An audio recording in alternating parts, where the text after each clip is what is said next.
من الشيطان الرجيم. بسم الله الرحمن الرحيم. يستعجلونك بالعذاب وإن جهنم لمحيطة بالكافرين.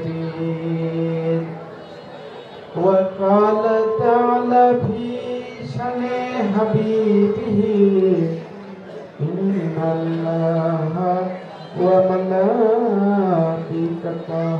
يصلون على النبي يا أيها الذين آمنوا صلوا عليه وسلموا تسليما. اللهم সবাই মাওলানা মুহাম্মদ ওয়ালা আলি সাইয়্যিদিনা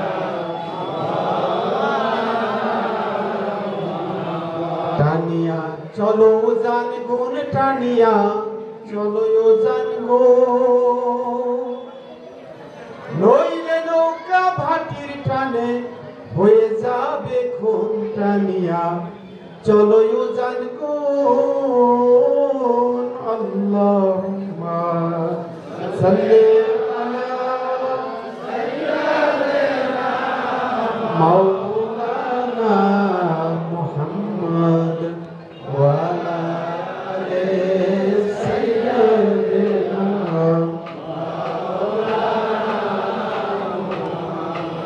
সামনে উলুহিয়াত নদী নৌকা নূরে মুহাম্মদী দেওয়ান রশিদ সেই নৌকায় চড়ে পারে যায় এখন। আল্লাহুম্মা সাল্লি আলা সাইয়্যিদিনা মাওলানা মুহাম্মদ ওয়া আলা আলি সাইয়্যিদিনা মাওলানা মুহাম্মদ। দরবারে মুফাজ্জল শাহ রহমাতুল্লাহ আলাইহি এই দরবার শরীফে পূর্ববঙ্গের অলিকুলের মাথার মুকুট তাসওয়াব বিজ্ঞানী হযরত খাজা শাহ শফি দেওয়ান আব্দুর রশিদ আল চিশতি নিজামী জাহাঙ্গীরনগরী বাবাজানের সুযোগ্য তাহার কন্যা যেই বাড়িতে এসে এই একটি দরবার শরীফ কায়েম হয়েছে, এখানে হযরত খাজা শাহ শফি মৌলানা আজিমউদ্দিন আল চিশতি নিজামী দরদীর পবিত্র উরুস মুবারকে আমি স্মরণ করছি। এই এলাকাকে পবিত্র মাটি বলা হয়, জিক্কা শরীফ বলা হয়। সেই হযরত খাজা শাহ শফি আহমদ কাউসার আলী ওরফে জিন্দা শাহ রহমতুল্লাহ, হযরত খাজা শাহ শফি এখানে গওহার শাহ ইয়ার আলম শাহ রহমতুল্লাহ এবং আমি অধম যেই কদমে অবনত না হলে হয়তো এখানে দাঁড়ায় আপনাদের মতো সুদীজনের চেহারা দেখতে এবং এখানে আলোচনা করার সুযোগ পেতাম না। আমার মহান মুর্শিদ কিবলা হযরত খাজা শাহ শফি দেওয়ান মহিউদ্দিন আল চিশতি নিজামী বাবাজানের কদমে মস্তক অবনত করছি, স্মরণ করছি হযরত খাজা শাহ শফি মৌলানা মুফাজ্জল হোসেন আল চিশতি নিজামী, যিনি দরবার শরীফের জাহান্নামী দরবারটিকে নামকরণ করা হয়েছে।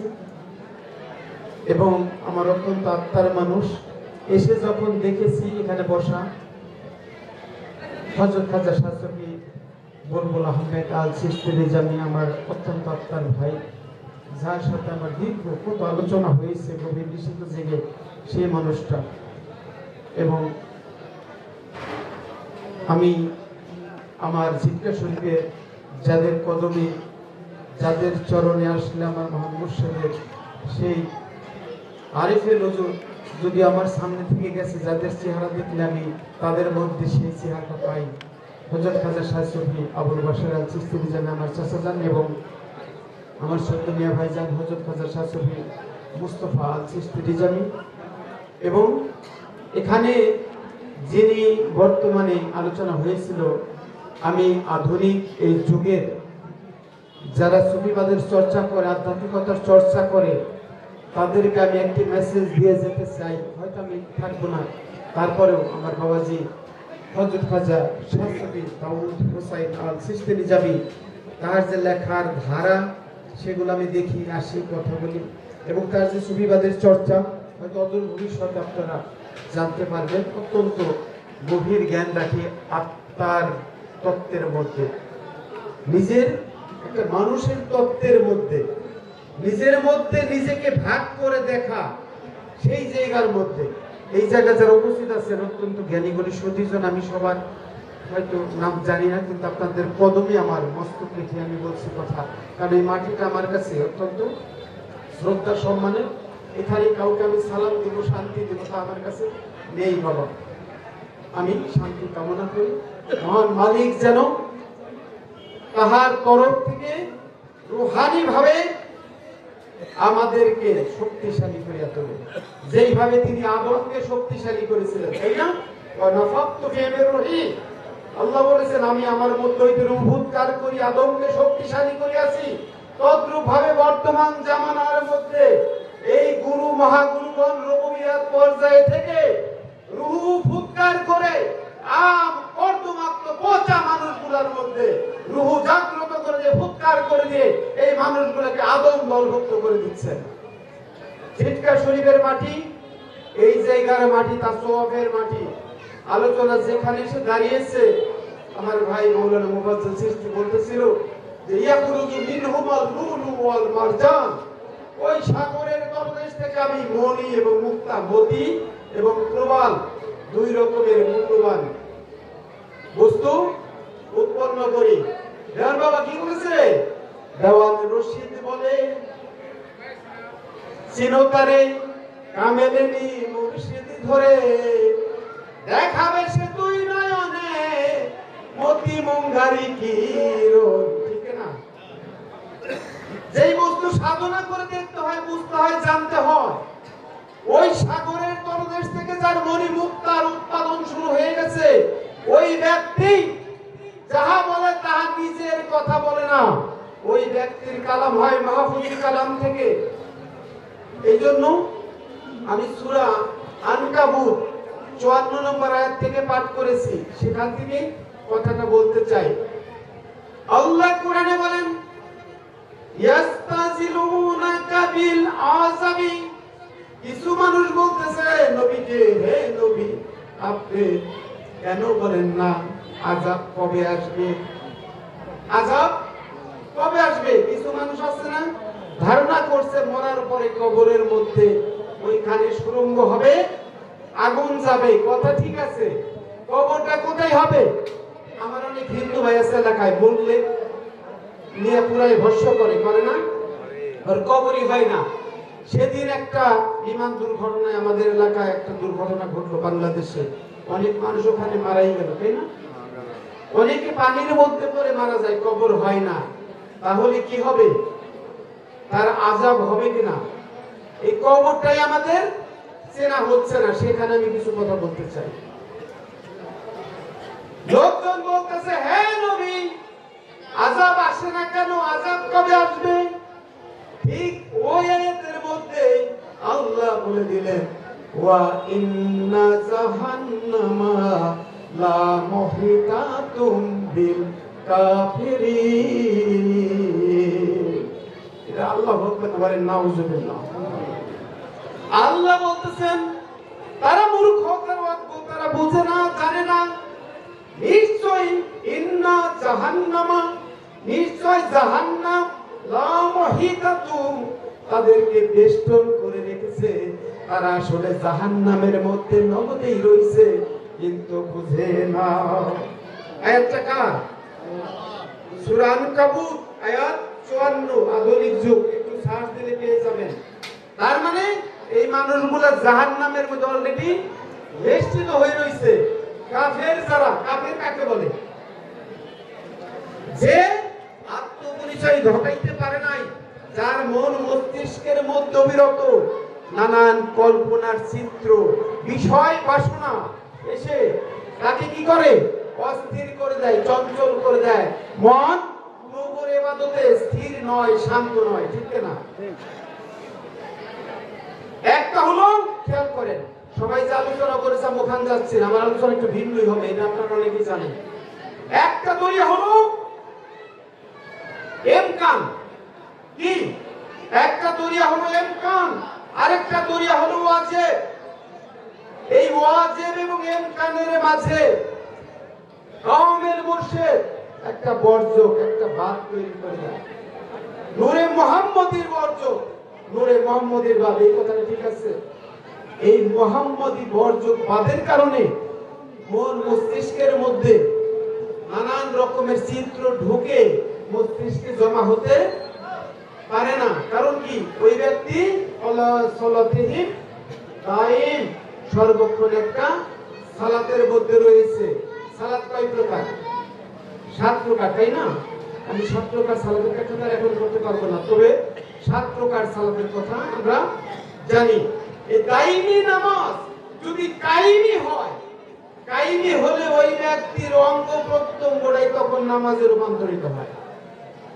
ওই ব্যক্তির দেহ তখন হয় মুর্শিদের দেহ।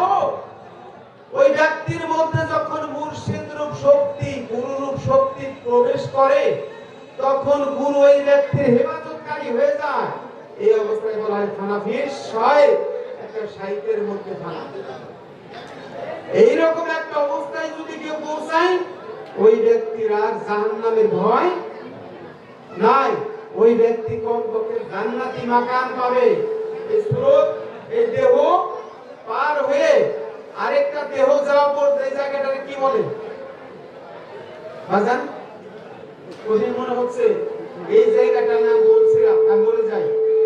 একটা দেহ থেকে আরেকটা দেহ যাওয়া পর্যন্ত এই সিরাত পার হওয়া, কোন সিরাত? যার সুরত, যার বর্জ ঠিক হয় নাই, ওই ব্যক্তি এই সুরত থেকে ওই সুরতে যাওয়ার পথে পড়ে যাবে আলমে নাসুতের মধ্যে, হায়ানি জগতের মধ্যে।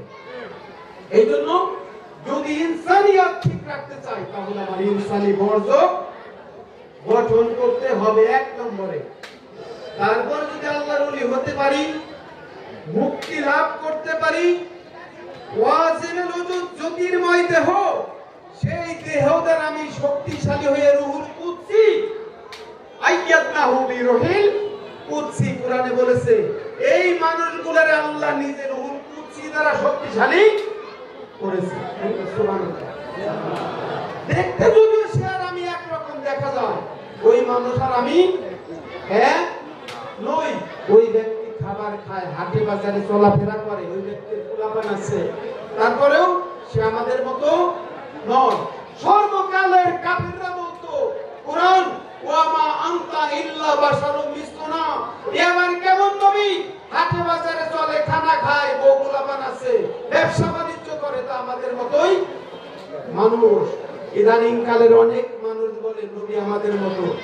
আমি ওই অতদূর যাইতে চাই না, আমি শুধু এই মেসেজ দিতে চাই, কোন ভক্ত যদি মনে করে গুরু আমার মতো, আমি বলতে চাই ওই ভক্তের কিচ্ছু হয় নাই বাজান। গুরুকে যে মানুষ জানে অজ্ঞানে, নরক অগ্নি তারে গ্রাসে, ভজমর গুরুর চরণ পাবি শান্তি অনায়াসে, পাবির অনন্ত শান্তি গেলে গুরুর কৃপা দেশে। কৃপা দেশে কখন যাওয়া যাবে? এই রহমান গুরু রহিম রূপে দয়া করে যখন একটা ভক্তর হেফাজতকারী হয়ে যায়, ওই ভক্তর হাত হয়। আল্লাহ কোরআনে বলতেছে, বান্দা নফল ইবাদত করতে করতে যখন বান্দা আমার হয়ে যায়, আমি তখন ওই বান্দার হয়ে যাই। ওই বান্দা হাত দিয়ে ধরে, ওই যে বান্দা ধরে না, আমি আল্লাহ নিজে ধরি। ওইটা বান্দা দেখে না, আমি আল্লাহ নিজে দেখি। ওইটা বান্দা কথা বলে না, আমি আল্লাহ নিজে কথা বলি। তার মানে কি? ওই ব্যক্তি যাহা কিছু করে তাহা তাহার গুরু করে। এই গুরু মানে একটা মানুষ গুরু এইরকম না, যদিও মানুষ গুরু আরেফের না থাকলে তার ওয়াজিবেল আছে। যদি আকৃতি না পাইতাম, নকশা না পাইতাম, আরেফের না পাইতাম, ওয়াজিবেল পাইতাম। আমি একটা আকৃতি দেখেছি, তাকে আমার ধ্যানের মধ্যে নিয়ে সেইটাকে জ্যোতির্ময় করে তুলেছি। আব্দুল কাদের জিলানী রহমাতুল্লাহ আলাইহি বলেছে, আলেম হয়ে নকশাকে কি করে? নকশাকে খুব খেয়াল করেন, আলেম নকশাকে, আর আরেফ হলো সেই নকশাকে নূরান্বিত জ্যোতির্ময় করে তোলে। বলেন আল্লাহু আকবার। এই জন্য আরেফ হতে হলে আমাদের এই গুরুর কোনো বিকল্প নাই। আমার দেওয়ান বাবার একজন উচ্চতম ভক্ত হযরত খাজা শাহ সুফি মনসুর শাহ রহমাতুল্লাহ আলাইহি বহু জ্ঞানী ব্যক্তি ছিলেন। তিনি শেষ করে যে বলেছেন, আমার আর কেহ নাই, মুর্শিদ বীরে সদাই মনোবাধা আমার ওই চরণে, যা খুশি তাই বলগা তোরা, সে যে আমার নয়ন তারা রে, মিন শুনিলে যেমনি ধারা, আমি জুদা হইলে বাসি না রে প্রাণে, আর কেহ নাই মুর্শিদ বিনে। যখন আসি ঝটকে শুনবে মাটিতে, আমার কাকা যান, মিয়া ভাই যান, আমার বুলবুল ভাই, এদের চেহারা যখন দেখি, জানি না আমি আসছি আমার যে হয়তো ভাবি বলি, কিন্তু তারা মা, আমার দাউদ বাবাজির যে মা আসলে পরে কি যে একটা ভালোবাসা, ভক্তরাই জানে যে গুরু মা, গুরু ভক্তের দিকে কিভাবে থাকে। তারা সম্পদ চায়, টাকা পয়সার জন্য পাগল। আপনারা যা দিচ্ছেন এগুলো মিলাই এখানে আয়োজন করছে, এলাকার লোকজন খাওয়া দাওয়া করবে, ঠিক না? এই মঞ্চ সাজাইছে, আমার ভক্তরা আসবে। ভক্তর জন্য যখন গুরু পাগল হয়, তখন গুরু নিজেই আশিক হয়, তার কাছে ভক্ত হয়ে যায় মাসুক। কি বলবো, কিভাবে বলবো? একটা পিতা যখন সন্তানের জন্য পাগল হয়, তখন দেখা যায় যে সন্তানই পিতার জন্য একটা মাসুক হয়ে যায়। তদ্রুপভাবে এই জন্য দরদিরা, ইদানিং কালে বহু মানুষ পীরের বাড়ি যায়, মুড়ি ধোয়ার পরে কয় কিছু পাইলাম না। আরে বাজার এইরকম কথা কেন বলেন? কিছু পান নাই? ছিটকা শরীরের মাটিতে মুড়ি ধোয়ার পরে, এই সমস্ত দরবারে মুড়ি ধোয়ার পরে যদি কোনো ভক্ত বলে আমি কিছু পাই নাই, ওর চাইতে পুরা কপাল আর কেউ নাই। অনেক জায়গা দেখেছি যাওয়ার পরে সুবহানাল্লাহ আলহামদুলিল্লাহ বিভিন্ন রকম শরীয়তি 22 নম্বর সবক দিয়ে বলে দিয়েছে। 20 বছর মুরিদের বয়স, এখনো তার ধ্যান জগৎ, ধ্যান কার করবে, কি করবে এইটাই বুঝে না। আর আমার দরবারে পীররা যাওয়ার পরে সর্বপ্রথম চেহারাটা দিকে তাকাইয়া কয়, এদিকে তাকাও, তুই জিকির কর, হুশদার দমনে গাবর কদম, ঠিক কি না বাজার? তো এর চেয়ে আবার কি চান? এক নাম্বার তালিম ওইটাই শুরু হয়েছে উচ্চতর একটা সবকের মধ্য দিয়ে। অনেকে ভাই ছিটকা শরীফের মানুষেরা নাকি ধ্যান জানে না। কে বলেছে? মুরাকাবা মুশাহাদা তারা না জানলে কে জানে? এই জন্য দরদিরা, আমরা অত্যন্ত সৌভাগ্যবান, এইরকম পবিত্র মাটির সঙ্গ আমাদের কাছে লেগেছে। আমরা সৌভাগ্যবান এই জন্য আমাদের একটা শক্তিশালী সাজনা শরীফ আছে। বহু দরবারে, কারো বিরুদ্ধে আমি বলতে চাই না, যেই পীরের সেজদা নাই, যেই পীরের সিলসিলা নাই, ওই পীরকে বর্জন করে যেই পীরের সিলসিলা আছে, সেজদা আছে, তার দলভুক্ত হতে হবে। আমল একটু কম হোক, যদি ইঞ্জিনের সাথে বগি বাজানো থাকে দরদি, ইঞ্জিন গেলে ডাব্বা যাবো, ঠিক কিনা? কিন্তু আপনার ডাব্বা ভরা মাল, কিন্তু ওই ডাব্বা ইঞ্জিনের সাথে লাগানো নাই, 100 বছর পরে থাকবে, পচে যাবে মাল, গন্তব্যে পৌঁছাবে না। এই ডাব্বার ইঞ্জিন মহানবী নূরে মুজাসসাম, সেই ওয়াজিবুল ওজুদ মুহাম্মদুর রাসূলুল্লাহ, ঠিক কিনা? এই জন্য আমার মধ্যে ইমকান, এই ইমকান এবং ওয়াজিবের এই দেহের মধ্যে একটা বাতি আছে না, আমাদের দেশে আগে বাতি ছিল, বাতির মধ্যে তেল আছে, সলতা আছে, ওই বাতির মধ্যে আগুন জ্বালাইলে সলতার মধ্যে আগুন জ্বলে, তাই না? কিন্তু সারা বাতি কিন্তু আগুন ধরে পুড়ে যায় না, কি একটা কারবার। তদ্রূপ ভাবে এই আরিফের ওজুদের মধ্যে ওয়াজিবের ওজুদের লণ্ঠনে এই নূরের বাতির মতো জ্বলতেছে। চোখ ওই শক্তিতে দেখে, কান ওই শক্তিতে শুনে, মুখ ওই শক্তিতে কথা বলে। আমার অঙ্গ প্রত্যঙ্গ এই হাইয়ুন আলিমুন মুরিদুন কাদিরুন সামিউন বাসিরুন কালিমুন এই সপ্ত সিফাত কার্যকর হইতে ওয়াজিবে আছে বলে। আল্লাহ নিজে বলেছে ইন্নাহু হুয়াস সামিউল বাসির। বান্দা মনে করো তুমি দেখো, তুমি শোনো না, সবকিছু আমি দেখি, আমি শুনি। এই জন্য ধরদিরা এখানে আলোচনা হচ্ছিল, আল্লাহ বলছে আমরা, তাই না? আল্লাহ বলছে আমরা মহাপুরুষ পর্যায়ের ব্যক্তির মধ্যে পাক পাঞ্জাতন নবী আলী ফাতেমা হাসান ওসারি পঞ্চ শক্তি অখণ্ড মণ্ডল আকারে এমন ভাবে অবস্থান নিয়েছে যেগুলো আর ভাঙনগ্রস্ত হওয়ার যোগ্য নয়। এই অখণ্ড গোলক ধামে দেওয়ান বাবু বলছে না, ওইখানে গেলে আর খণ্ড খণ্ড হবি না। ওই ব্যক্তিরে এই পাক পাঞ্জাতন মিলে আল্লাহ সবসময় আমি কই না, এই পাক পাঞ্জাতন থেকে কথা আছে আমরা। এই আমরা দলের লোক হলো হিজবুল্লাহ, এরা হলো আল্লাহ রঙে রঞ্জিত সিফাতুল্লাহি ওয়া মান আহসানু মিনাল্লাহি সিফা।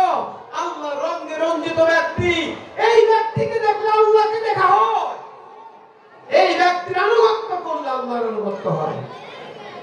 এরাই হলো আমরা দলের মানুষ, এরাই আদম তৈরি করে। কোরআনে সূরা আরাফ 7 নম্বর সূরা 11 নম্বর আয়াত, ওয়া লাকাদ খালাকনাকুম সুম্মা সাওয়ারনাকুম সুম্মা কুলনা লিল মালাইকাতি ইসজুদু লি আদম। বলেন আল্লাহ। আল্লাহ বলতেছে আমরা লাকাদ খালাকনা, এই না শব্দটা বহুবচন। আমরা যখন তোমাদেরকে সৃষ্টি করি, খেয়াল করেন এটা এক বছর না, কাদেরকে? তোমাদেরকে খালাক করি, রূপান্তর করি, একটা অবস্থা থেকে আরেকটা অবস্থায় নিয়ে যাই, সুসংগঠিত করি। সুম্মা সাওয়ারনাকুম, অতঃপর সুসংগঠিত করিয়া দেই। সুম্মা, অতঃপর কুলনা, বললাম আমরা, কারণ আমরা বললাম লিল মালাইকাতি ইসজুদু লি আদম, ফেরেশতাদেরকে বললাম আদমের জন্য সিজদায় লুটাইয়া বল ফাসাদাদু, অতঃপর সবাই সিজদা করলো ইল্লা ইবলিস। ইবলিস সিজদা করলো না। লাম ইয়াকুম মিনাস সাজিদিন, বলল আমি সিজদা করব না। আল্লাহ কয় করে কেমন করছে? কয় আল্লাহ তোমারে মানি, কিন্তু আদমের মধ্যে তুমি আছো এটা মানি না। বেল গাইবে কিনে বহু মানুষ ইবাদত করতে করতে কপালে ঘা করে ফেলেছে, কিন্তু আদমের মধ্যে প্রভু আছে, এটা দেখে সই না, সেইখানে মাথা নত করতে রাজি নয়। এটা আমার বানানো কথা নয়, সূরা আরাফ আয়াত নাম্বার 11। তাহলে বোঝা যাচ্ছে এই আদম সর্বকালে সর্ব জায়গায় সর্ববিরাজমান। ওই কেদা সেই না রোহিতের মধ্যে শুকাইয়া তারপরে রূপ হইকে একটা মানুষ কইলা আদম একটা মানুষ বানাইছে ৭০০০ বছর আগে। আমি বিজ্ঞান পড়া মানুষ, দেখলাম বিজ্ঞানীদের গবেষণায় কিছু হাড় কঙ্কাল পাইছে ৩০,০০০ বছর আগে। কত বছর? ৩০,০০০ বছর আগে। তাইলে পরে আমাদের ধর্মে যে আদমের কথা বলা হচ্ছে, তাহলে সে যদি প্রথম মানুষ হয়, তার আগে কি মানুষ ছিল না? তাহলে ওইটা কি? জার্মানির রুশেল নদীর ধারে ইরাকের সানিদার গুহার মধ্যে বহু মানুষের কঙ্কাল পেয়েছে। আমাদের মাঝে এইমাত্র জিটকা কলা হাটা হযরত খাজা শাহ সুফি আহমদ কাউসার আলী জিন্দা শাহ রহমাতুল্লাহ আলাইহি, সেই দরদি দরবার শরীফের একজন দুইজন অত্যন্ত আমার ভালোবাসার ব্যক্তিত্ব। আজকে যখন আসি আমার বাজান আমারে ফোন দিছে, আমার মনটা ভরে গেছে যে বাজান কই। আমি তো বললাম হঠাৎ করে বাজারের পর আমি ঝিটকা যাচ্ছি, কিভাবে যেন কানেকশন লেগে গেছে, কয় কোথায়, আমি যাচ্ছি ঝিটকা শরীফ আসতেছি। তো সেই হযরত শাশুড়ি জাকির হুসাইন ওরফে মিঠু শাহ চিশতি নিজামী বাবাজান আসলেন, আসন গ্রহণ করলেন। তাকে আমরা এই দরবার শরীফের পক্ষ থেকে অভিনন্দন এবং শুভেচ্ছা জানাই। তো আমি যে কথা বলতেছিলাম, একটা গুরু বস্তু জগতের মানুষ খেয়াল করেন, কোরআনে মানুষ সৃষ্টির আয়াতের মধ্যে আসছে খালাকাল ইনসানা মিন তিন, খালাকাল ইনসানা মিন তুরাব, খালাকাল ইনসানা মিন নুতফা, খালাকাল ইনসানা মিন সলসল। কাদা মাটি, ধুলা মাটি, ঠনঠনে মাটি, বা আমি বীর্য থেকে মানুষ সৃষ্টি করেছি আল্লাহ বলতেছেন। তার মানে কি, এই আমাদের যে যৌগিক দেহটা, আমাদের দেহ কেউ কেউ ধুলার মতো উড়ে, আছে না, বাতাসের মতো উড়ে, এত অহংকারী। কিছু আছে কর্দমাক্ত মানুষের মতো, মানে কি একবার দুর্গন্ধময় মানুষ, যার দ্বারা ভালো কাজ হয় না। কিছু আছে ঠনঠনা অন্তর, একদিক থেকে কথা কোনো বলে আরেক দিক থেকে বের হয়ে যায়। খেয়াল করেন, এই রকম মানুষকে দয়াল গুরু, রহমান গুরু, মুর্শিদ নিজে রহিম রূপে তার দয়ারূপ জ্ঞান রূপ পানিতে মৈথুন কইরা সেই না তারে আদমের কালেব বানায়, তারপরে নিজে তার মধ্যে রুহু কি করে জাগ্রত করে দেয়। এটাকে বলা হয় নাফাকতু ফিহির রহিম। নিজে ফুৎকার করে দিয়ে ওই পচা কর্দমাক্ত মানুষটাকে দামি করিয়া তোলে। ও আদমের দলভুক্ত হয়, ওর সম্মান দেওয়ার জন্য আল্লাহ বলল সুম্মা কুল্লা লিল মালাইকাতি ইসজুদু লিআদম, আদমের জন্য সবাই সিজদায় উঠাইয়া পড়ো। এই জন্য আমরা যতদিন আদম হাওয়া গন্ধ এই তিনের তত্ত্ব না বুঝবো, ততদিন আমার কিছু বোঝা হবে না। দেওয়ান বাবা বলেছে আদম হাওয়া গন্ধ এই তিনের ভেদ নয় কম, সবে কি জানিতে পারে, জানে আরে জলে। আগে আদম হাওয়াকে লও চিনে, কারে বলে হাওয়া আদম লও গুরুর কাছে জেনে। এই জন্য আবার আল্লাহর ওলি বলেছে আগার চাহো বাঁকা হলে তো হো জাদো পেহলে, যদি কেউ বাঁকার দরজায় পৌঁছতে চায় তাহলে সে যেন আদম হয়ে যায়। বলেন না সুবহানাল্লাহ। আল্লাহর ওলিদের কালাম এগুলো। এই জন্য দরদিরা ঝিটকা শরীফের দরবারগুলো, ঝিটকা শরীফের পীর মুর্শিদ, তাদের যে তত্ত্ব, তাদের যে তালিম, এগুলো কি কোরআনের বাইরে না? দরদিরা শতভাগ কোরআনবাদী মানুষ ঝিটকা শরীফের পীর মুর্শিদ। এই জন্য আমরা যারা এখানে আসতে পেরেছি আমরা সৌভাগ্যবান। আমি শুরুই করেছি দেওয়ান বাবার একটা কালাম দিয়ে, খেয়াল করেছেন, সামনে উলুহিয়াত নদী, নৌকা নূরে মুহাম্মদী, দেওয়ান রশিদ সেই নৌকায় উঠে পারে যায় এখন। কানিয়া চলো উজান গুণ, কানিয়া চলো উজান গুণ, নইলে নৌকা ভাটির টানে হয়ে যাবে কোন। এখন এই ভাটির টান কি আর উজান টান কি? আমরা যে শ্বাস প্রশ্বাস নেই, এই যখন নেইটা যায় কোন দিকে, এটাকে বলা হয় নাভিমূল, এটাকে বলা হয় নজুল, নিচের দিক, ঠিক কিনা? আবার যখন ছাড়ি আমরা মনে করি বের হয়ে যায় মূলে, এই টান হলো উপরে, এই টান হলো হুয়ের টান, ঠিক কিনা? এই জন্য ওয়াজেব এবং ইমকান এই দুইয়ের শক্তিতে আমাদের মধ্যে বাতাস গতিশীল হয়। এই বাতাস গতিশীল হয়ে জাযেবা মাসিকা, আকর্ষণ এবং বিকর্ষণ, হয়তো অন্য ভাষায় বলে, কি বলে জানো না, এই রেচক পূরক কুম্ভক, এরকম আছে না? রেচক মানে ত্যাগ করা, পূরক মানে পূরণ করা, কুম্ভক মানে ধরে রাখা। আমাদের ওই জায়গায় যাওয়া দরকার নাই। আমাদের কোরআনিক ভাষার মধ্যে জাযেবা মানে আকর্ষণ, টান, মাসিকা মানে বিকর্ষণ, আর মুমেজা মানে স্থির শক্তি, কিছুক্ষণ যে বাতাসটাকে ধরে রাখি। এই জন্য দরদিরা আমাদের টান যেন, উর্দু টানটা যেন থাকে। আমার দাউদ আল চিশতি নিজামী বাবাজি মাঝে মাঝে বলে, যে ব্যক্তির একবারে এই জেকের প্রতিষ্ঠিত হয় তখন ওর নজুলেও হয়, ওরজেও হয়, ঠিক কিনা? উনি বলে না যে ওই ব্যক্তিরা খানা আর বাঁকা এইগুলো না, তার শরীর সবসময় বাঁকাই থাকে, তার মানে স্থায়ী থাকে। যেদিকে তাকাই ওই ব্যক্তি দেখে কি ওয়ালিল্লাহিল মাশরিকু ওয়াল মাগরিব ফাআইনামা তুওয়াল্লু ফাসাম্মা ওয়াজহুল্লাহ। পূর্ব পশ্চিম যেদিকে মুখ ফিরায় ওই ব্যক্তি প্রভুর চেহারা ছাড়া আর কারো চেহারা দেখে না। ওর শ্বাস প্রশ্বাসে ছাড়ুক আর টানুক, ওর প্রভুর নাম কায়েমি হয়ে যায়, ঠিক না? অর্থাৎ দাইমি নামাজ কায়েমি করো, দিল হুজুরি আগে করো রে। যার হুজুরি দিল হয়ে গেছে তার দাইমি হইছে, দাইমি হলে কায়েমি হইছে, তার অঙ্গ প্রত্যঙ্গ সালাত সালাত সালাত। ওই ব্যক্তি শেষের যে নামাজটা, এই নামাজকে বলা হয় সালাতে কুন ফায়াকুন। কুন মানে ফানা, সেই দেহ জগৎটাকে ফানা করে এবং ওয়াজিবকে বাঁকা করে। ওই ব্যক্তি যদি এইভাবে, যেইভাবে একটা পুরান পোশাক ছেড়ে একটা মানুষ নতুন একটা পোশাক পরে, আজকে এই পোশাকটা ময়লা হয়ে গেছে, কালকে পরা যাবে না, তাহলে কি করবে? পোশাক পাল্টাইতে হবে। আল্লাহর ওলিদের অবস্থা এইরকম, এই দেহটাকে ছেড়ে সে ইচ্ছা মতো ওইভাবে যায়। দরদি ওই ব্যক্তি আর আমি কি সাধারণ মানুষ একরকম হইলাম? যারা বলে পীর আমার মতোই, যে বলে রাসূল আমার মতোই, তার সাথে আমার কোনো বাহাস নাই, বিতর্ক নাই। ওই ব্যক্তির বোঝার মধ্যে কোথাও না কোথাও ঝামেলা আছে। এই জন্য আমাদের জিতকা শরীফের সাধকগণ বলেছে, চেনো চেনো আমার মন, তুমি চেনো পাঞ্জাতন, যাতে রূহ পঞ্চজন বিরাজ করে।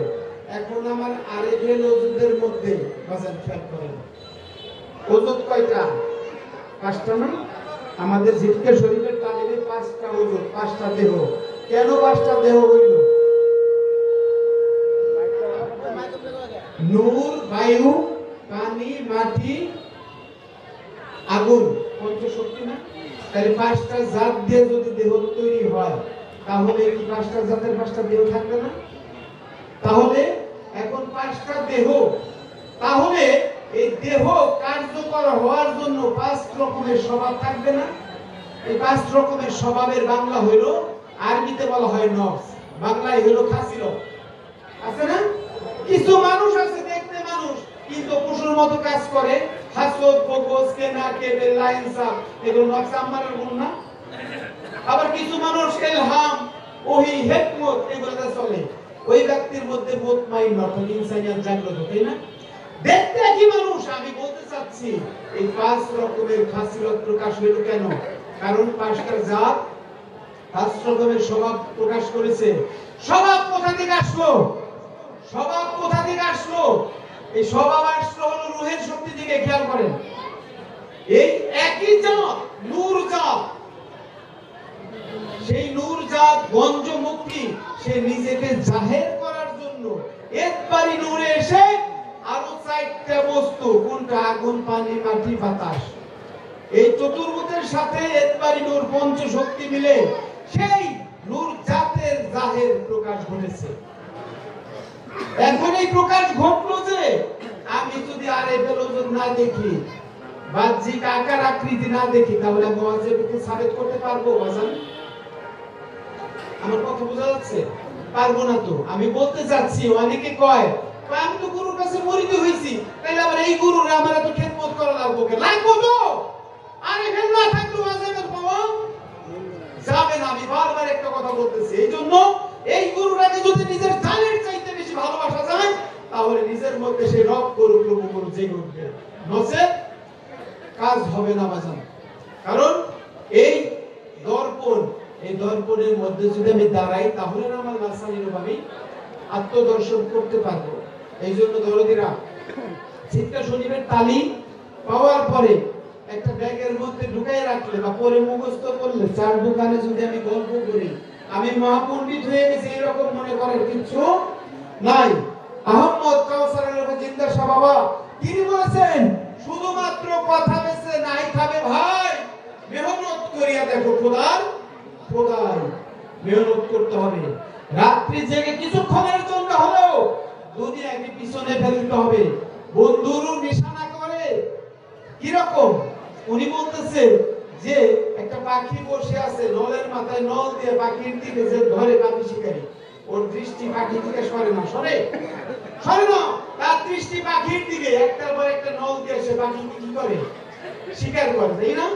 তদ্রূপ সাধক যে নীরব বিচ্ছিন্ন হয়ে, জগৎ থেকে বিচ্ছিন্ন হয়ে প্রভুর দিকে একাগ্র চিত্তে এমন ভাবে নিরিখ নিরাপন সই করে, ওই পাখি আর ধ্যান জগতের মধ্যে আটকা পড়ে যায়। তখন ওই ব্যক্তি নূরে মুহাম্মাদির জ্যোতি দ্বারা আলোকিত হয়। ওই প্রদীপের আলো এই আরিফের উপরে প্রজ্বলিত হয়। তখন তার কোরআনের ভাষায় বলছে নূরুন আলা নূর, আরিফের উপরে ওয়াজিবের যে জ্যোতির্ময় পরিচিতি, এইটা একটা গুরু। এই প্রজ্বলিত প্রদীপ নূরে মুহাম্মাদি, এই প্রজ্বলিত প্রদীপ যদি আরব দেশে নবী মুহাম্মদ রাসূলুল্লাহ সাল্লাল্লাহু আলাইহি ওয়াসাল্লামকে বলা হয়েছে, সেই প্রদীপ থেকে প্রজ্বলিত যত ওলিয়া উলিয়া আলেম বিল্লাহ পীর মুর্শিদ, সন্দেহ নাই, দূরে যে লাভ নাই। এই জন্য এই পঞ্চাতনের পঞ্চশক্তি আমার মধ্যে আপনার মধ্যে কোন জায়গায় কম নাই, কিন্তু কোথাও কোথাও এই শক্তি প্রকাশিত হয়ে পড়েছে, কোথাও কোথাও নীরের শত আবরণের মধ্যে কুফরির পর্দায় আটকা পড়ে গেছে। এই জন্য আমি আয়াতটা পাঠ করেছিলাম। আল্লাহ বলতেছে ওয়া ইন্না জাহান্নামা লা মুহিতাতুম বিল কাফিরিন, কাফেরদেরকে জাহান্নাম বেষ্টন করে রেখেছে। ওর ভালো মন্দ বোঝার মতো জ্ঞান নাই। ও যে একটা মানুষ জন্ম পেল, কেন পেল, কি কারণে পেল, এই বুঝটা ওর নাই। ও বাজান, জীব জগতের মধ্যে অসংখ্য কীট পতঙ্গ, এর মধ্যে যে আমরা মানুষ হইলাম, কারণটা কি? আমি আপনি জগতে যখন আসছি, বিজ্ঞান সায়েন্সে একটা পুরুষ মানুষ তার একবারে 18 কোটির উপরে শুক্র কীট একবারে যায়, তার সাথে যুদ্ধ করে আমি আপনি বিশেষ দিনে বিশেষ করে জায়গা পেয়ে মাতৃ রেহেমে ফেল হয়ে 9টা বছর 9টা দেশ পার হয়ে ইনসানি জগৎ পেলাম, জ্ঞান বুদ্ধি পেলাম, এই জায়গাটা পেলাম।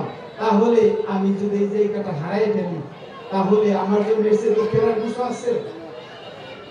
কালকে একটা লোক আমাকে জিজ্ঞেস করতেছে, একটা লোক মারা গেছে, বললো যে লোকটার চেহারা সুন্দর এবং আরাম মতো মরে গেল।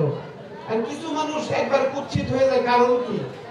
তখন আমার মাথায় যা ধরলো, আমার মনে হয় কোন ব্যক্তি যদি যাওয়ার সময় দেখে যে সে কোন জায়গা ত্যাগ করতেছে আর কোন জায়গা যাইতেছে, যাওয়ার জায়গাটা যদি খারাপ হয়, তখন তার দুঃখে মনটা ভরে যাবে কিনা?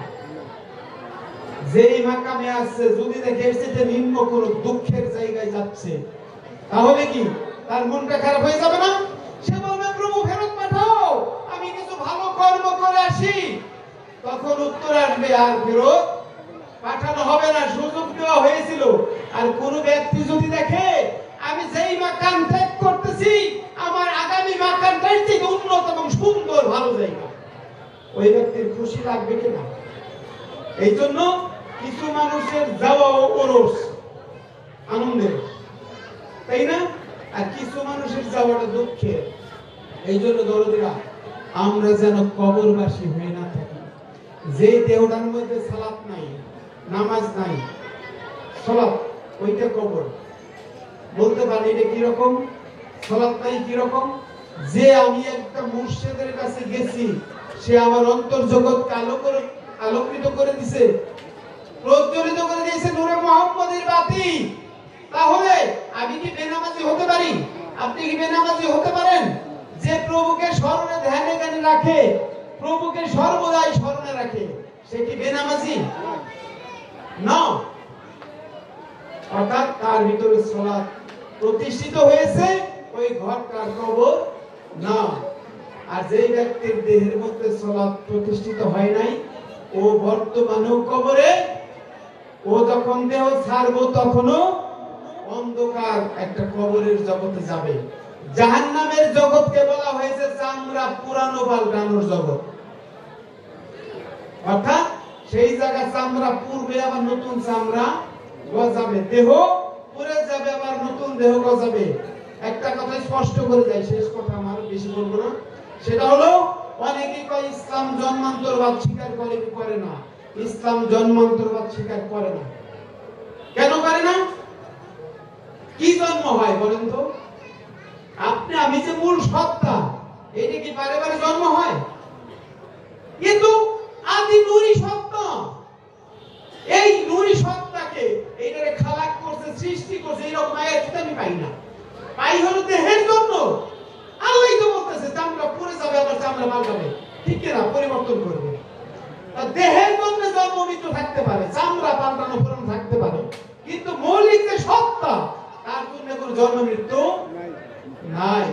এখন হলো সে আরামের জায়গায় থাকবে না বেরামের জায়গায় থাকবে, সে একটা জান্নাতি পরিবেশে থাকবে নাকি জাহান্নামী পরিবেশে দুঃখের জায়গায় থাকবে, এইটা হলো একটা ভাবনার বিষয়। যেহেতু আমরা ইনসান দাবি করি নিজেদেরকে, নফসে মুতমাইন্নার অধিকারী মনে করি, তাহলে আমাদের সেই ইনসানের কাজ করতে হবে।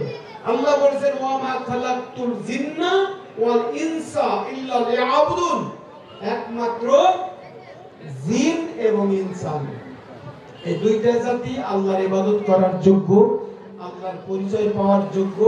এই মানুষগুলো মুক্তি পাওয়ার উপযুক্ত একটা সিঁড়িতে আছে, এই জায়গায় ইবাদতের কথা বলা হয়েছে। এই জন্য দরদিরা, আমি যে আয়াত দিয়ে শুরু করেছিলাম সূরা আনকাবুত, আনকাবুত মানে হলো মাকড়সা। দেখবেন সূরা নহল, নহল মানে মৌমাছি, সূরা নমল, নমল মানে পিঁপড়া। তো এই আনকাবুত মানে মাকড়সা। মাকড়সা যেমন ও জাল বুনে, আমরা তদ্রূপ ভাবে মানুষ জগতের মধ্যে আসার পরে বউ আমার, ঘর আমার, সন্তান আমার, সম্পদ আমার, টাকা আমার, পয়সা আমার, এইরকম মাকড়সার মতো একটা জাল বুনছি। জাল বুন একটা মায়ার জালের মধ্যে এমন ভাবে আবদ্ধ হয়েছি, আমার আসার কারণ এবং কোথায় যাব এটা নির্ধারণ করতে পারতেছি না। এই সূরা দিয়ে আল্লাহ বুঝাইতে চান মানুষগুলো এই মাকড়সার মতো একটা জালের মধ্যে, মোহ মায়ার জালে আটকা পড়ে আছে। কামেল মুর্শিদ এই জালকে ছিন্ন করে, এই জগৎকে ছিন্ন করে মুক্তির দিকে আল্লাহর ওলিদের দলমুক্ত করার জন্য নিজের নিরলস পরিশ্রম দ্বারা একটা বস্তু জগতের মানুষকে আল ইনসান উচ্চ পর্যায়ের মহাপুরুষে পরিণত করেন। এই জন্য দরদিরা, মুর্শিদকে নিজের জানের চাইতে বেশি ভালোবাসতে হবে। এখানে আলোচনা হচ্ছিল নবীকে, আমাদের হযরত শাসুর জসিমউদ্দিন আল-চিশতি নিজামী সাহেব, যে নবীকে জানের চাইতে বেশি ভালোবাসতে হবে। আন নাবিয়্যু আউলা বিল মুমিনিনা মিন আনফুসিহিম, নবী হলো তোমার জানের চাইতে প্রিয়, না হলে তুমি মুমিন হতে পারবে না, আল্লাহ কোরআনে বলে। আর এই আয়াতের সারমর্ম হলো, গুরু যদি ভক্তের কাছে নিজের জানের চাইতে প্রিয় না হয়, সে নিজেকে ভক্ত মুমিন দাবি করতে পারবে না। এই জন্য দরদিরা, আমরা যেটুকু সময় আছে সামনে, এই সময়টুকুর মধ্যে আমরা যেন সেই মুর্শিদের সেই বর্জক, সেটাকে নিজের নয়নের মধ্যে বসাইতে পারি। বসাইয়ে আমরা যেন আলমে নাটক থেকে আসা নানান রকমের চিত্র, ছবি, কল্পনা, নানান মূর্তি আমরা জমা না করি। যেই সমস্ত আসক্তি, খেয়াল করেন, শেষ, যেই সমস্ত আসক্তির চিত্র মন মগজে দিয়ে জমা হয়ে যায়, নূর জাতের মধ্যে জমা হবে। যদি বস্তুবাদী চিত্র আসক্তি জমা হয়ে যায়, ইনসানিয়ত যদি জমা না হয়, তাহলে দরদি আমি প্রায় একটা কমন কথা বলি, সেটা হলো যদি আম গাছের বিচি তৈরি করি, ওই আম গাছের বিচি লাগাইলে কাঁঠাল গাছ হইব? তাল গাছের বিচি লাগাইলে আঙ্গুর গাছ হইব? তদ্রূপ ভাবে যদি ইনসানি বীজ উৎপন্ন করতে না পারি, আমার শেষ কথা, এই ইনসানি বীজ যদি উৎপন্ন না হয়, ইনসানি দেহ পাওয়া যাবে না। আর তা পাইতে হলে ইনসানি রূপের ভজন করতে হবে, এর কোন বিকল্প নাই। এই মানুষ বলতে মানুষ হতে হবে। এই জন্য দরদিরা, যেহেতু আমার বাবাজি হযরত খাজা শাহসুফি জাকির হোসেন আমাদের মাঝে আসছে, আমি দরদিকে আমি তার বলতে পারি না, তারপরও বাজান আসছে যেহেতু, দুই চারটা কথা আপনারা তার মুখ থেকে ইনশাআল্লাহ শুনতে পারেন। আমার বাবাজি আছে, তিনি এসে